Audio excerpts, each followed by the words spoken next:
Good afternoon, honorable adjudicators, respects member of the House, and my fellow debaters. I'm Nisha from Smkn Grade 8 Jakarta as the first speakers of the opening opposition. Today, we stand firmly against the motion. This House regrets the rise of online activism. We, as the opposition, believe that online activism is not something to regret. It is a powerful instrument that allows people to raise awareness, demand justice, and inspire real change in society. Before moving forward, let me define the key terms in today's motion. Online activism refers to social and political movement connected primarily to the internet, including social media campaigns, digital petition, hashtag, online fundraising, and public discussion on issues of justice, equality, or the environment. As the opposition, our stance is clear. We support the rise of online activism because it empowers citizens, increases awareness, and complements traditional activism in a world that is increasing digital. We do not deny that there are challenges such as misinformation or performative posts, but we believe that benefits for what outweigh the flaws. Instead of regulating online activism, we should educate, improve that regulates it to make it more effective. Our debate will focus on the three main impacts. One, social awareness and public participation. Two, empowerment of marginalized voice. And three, real world influence and policy change. We acknowledge that not all online activism is perfect, but rejecting its entry is like rejecting the internet itself, unrealistic and counterproductive.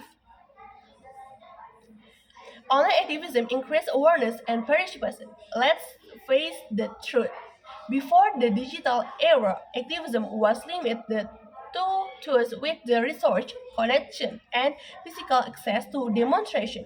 But today, through social media, anyone with a smartphone and internet access can join the movement.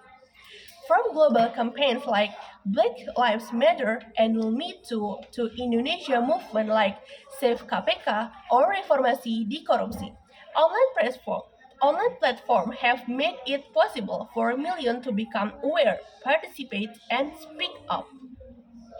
Awareness is the first step toward change, and online activism has made that first step available to everyone, regardless of everywhere they live or who they are. So instead of regretting the risk, we should recognize its power to unite voice and build collective consequences. Online activism empower Meglis voice in the real world. Not everyone can safely protest or express opinion freely. Many people live in areas where demonstrations are restricted or where speaking out can lead or to danger or discrimination. Online activism gives them a safe and accessible platform to participate in a democracy.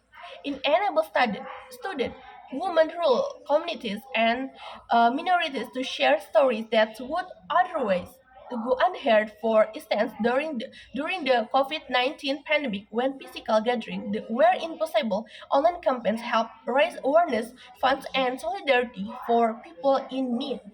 From small business to frontline workers, in short, the internet becomes a digital voice for the voiceless. And ladies and gentlemen, how can we possibly regret something that gives people hope and power to be heard? Online activism can lead the real world change now. The proposition may say online activism is just clicking a button, it doesn't create a real impact. But that's not true. Many successful movements began online and later transformed into online action. And let me give a few examples. One, the Me Too movement started as the hashtag and led the major policy change on workplace harassment worldwide. So Black Lives Matter begins on Twitter and evolved into real protests and new laws and police reform. And even in Indonesia, Save KPK campaigns pressure the government to reconsider anti-corruption policies. These are not just hashtags; they are modern revolution powered by digital connection and public awareness. So, to claim that online activism is meaningless is to ignore how today's society actually works. The proposition might argue that online activism promotes selectivism, people doing minimal effort for self-image. We agree this happens sometimes, but that's not a reason to regret the entire phenomenon. Every form the activism, even online, has unclaimed participant. The solution is education and digital literacy, not regret to rejection. If people understand how to verify information and use the platform responsibly, online activism can become an even stronger tool for democracy. Instead of saying this host regret is, we should say this host should improve it. Ladies and gentlemen, online activism is not the enemy of the real action. It is beginning.